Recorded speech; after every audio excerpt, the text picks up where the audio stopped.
migraine, and my pain will range from up, down, and sideways. Thank God it's Friday, cause Fridays will always be better than Sundays, cause Sundays are my suicide days. Welcome to the Week 2 Thursday Night Football edition of Fantasy Nerds. I am Jason Jarvie. Follow me on Twitter at Jarvie the King.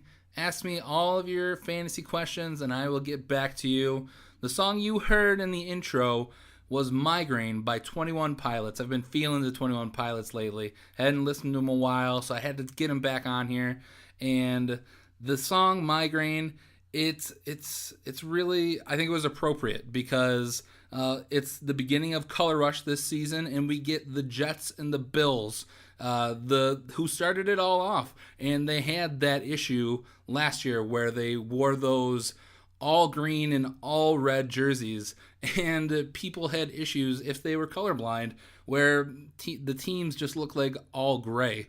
So it definitely caused some issues and some headaches in the NFL. But more than that, this year they have fixed it. The Jets are going to be wearing all white, so you won't have that issue. But you are going to be having headaches trying to figure out what are the good matchups in this game, because it's really going to be a battle of defenses. There's both of these teams in week 1, they both lost, so there's definitely some.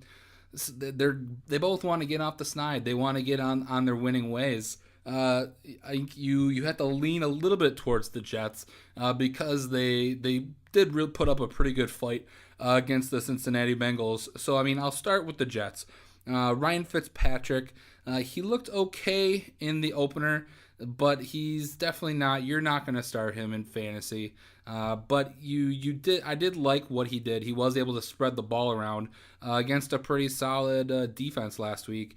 I think he's going up against another good defense, but just fantasy-wise, not really viable at the moment. Matt Forte was definitely, I think, the surprise for the Jets last week. He really showed that he still has a little bit of gas left in the tank. He ended up with 96 rushing yards, 59 receiving yards. Didn't get into the end zone, but showed that the Jets are really going to use him. And I go full confidence in starting him this week. Bilal Powell, the backup running back, unless you see Forte go down, or unless he starts to really start wearing down, I think Powell is going to take a backseat until Forte really starts slowing down. So Powell is really he should be sitting on your bench for now. And also, I think one of the big surprises last week, a bad surprise, is that Brandon Marshall didn't have that great of a game. He had 8 targets, but only pulled in 3 receptions, which that's definitely got to concern people who drafted him to be their number 1 wide receiver. I'm not too worried unless it's going to take a couple weeks of him really struggling for me to start hitting the panic button on Brandon Marshall.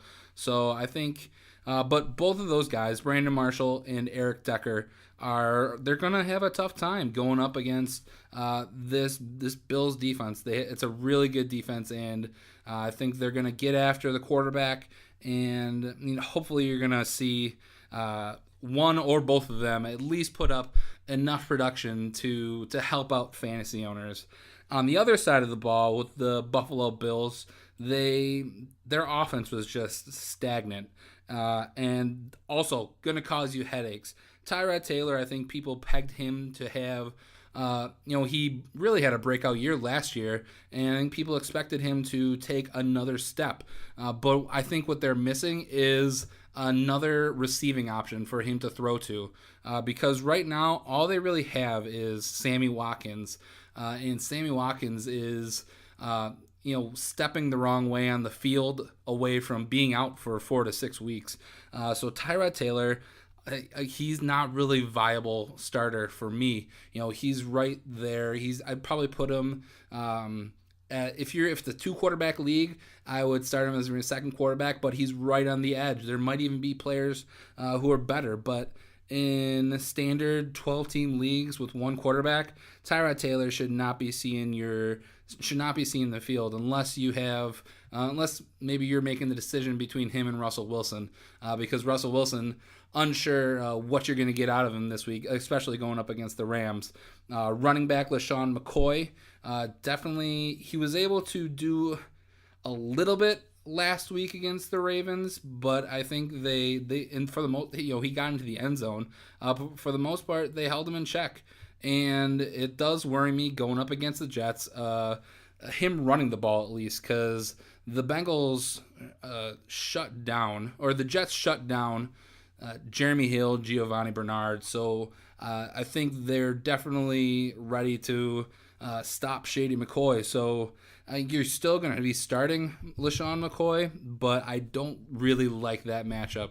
I think that if there's anybody that I would put a bust on this week, I'd probably put it on LaShawn McCoy, just because the Jets they're shutting down the run. They may be giving up and they showed against the Bengals that they can give up some passing yards, but that definitely helps that they're going up against a team where they aren't really a passing offense, which leads me to Sammy Watkins, who is dealing with some foot issues. He dealt with it all through preseason, and they're saying everything's healed, but there's still some recovery process. He can play through the pain, but it's how viable and how productive is he going to be for you fantasy wise.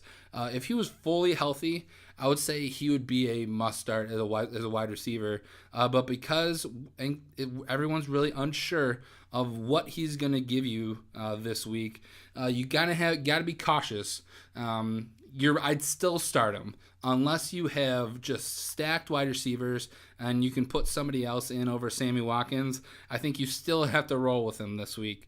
Another sneaky play, Robert Woods. If Sammy Watkins does have to go out in the game, Robert Woods has been serviceable. If you're light at the flex position, Robert Woods might be an option, but I'd still probably leave him on the bench. And then Charles Clay. I think if the Bills can make it down the field and get in the red zone, Charles Clay, I wouldn't be surprised if he at least caught a touchdown today. And that could really make the difference in your fantasy matchups if you get a touchdown or if you don't get a touchdown. So I would definitely start Charles Clay this week. So going over the guys that I would be starting, Matt Forte, definitely. I think Brandon Marshall, you're probably starting him. I feel comfortable at he's a high-end wide receiver too. And then Eric Decker, I'd probably go with a flex position. LaShawn McCoy, I think you got to start him because you drafted him so high. And then Sammy Watkins, unless you have a way better option than him, you're starting him. And Charles Clay, definitely starting him. If I give you a sleeper, and it's a name he's probably going to be on your waiver wire, and he shined in week 1. Kind of really came out of nowhere. Quincy Enunwa, wide receiver for the Jets. You assumed that Brandon Marshall would have been Brandon Marshall, Eric Decker, and then Matt Forte. That's all you really need for receiving options, but he kind of really came out of nowhere. He had 7 receptions on 8 targets, 54 yards, and a touchdown. So, I mean, I'm not saying that you need to go out, get him, and start him immediately, but this is a guy that you want to target in your leagues. Maybe even want to pick him up if you are light at wide receiver, because if there are any issues at wide receiver in the Jets, and the Jets have actually been really efficient in 3 wide receiver sets, he could be a very big sleeper. So keep him in mind watching this game. But that about wraps up this quick hit edition of the Fantasy Nerds, giving you the breakdown for Thursday Night Football. I'll be back tomorrow with the full Fantasy Nerds episode, breaking down week 2 and everything that's going on. I'll give you my starts and sits. But until tomorrow, later. 'Cause sometimes to stay alive, you gotta kill your mind.